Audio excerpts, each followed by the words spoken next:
The major crisis facing the U.S. at the moment is a crisis of the middle class, especially because America is a country in whose DNA is upward mobility. You know, the expectation that if you work hard and you play by the rules, you will be able to do well, and your children will be able to do even better. And that, unfortunately, is no longer the case for millions of Americans.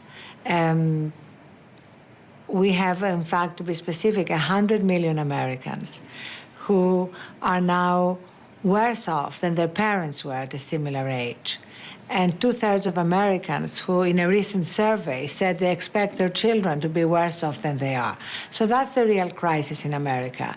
The positive side of the very negative developments we're experiencing, the positive side is that there can be a value reset, that people can re-examine their values and go beyond looking at life purely in terms of material success and accumulation.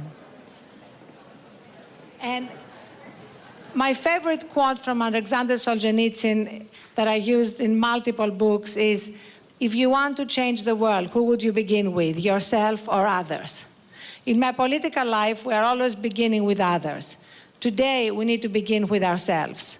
What are we doing every day to be more spiritually connected, to be more spiritually conscious, and to move, in my own life, I call it moving from struggle to grace. As a type A personality who is constantly overachieving, my lesson was to learn to move to grace. And my mother, who was an amazing mother that connected Deepak and me 30 years ago, the last time she was angry with me was when she saw me reading my mail and talking to my children at the same time. And she turned to me and she said, in that incredible, if you think I have an accent, you should have heard my mother.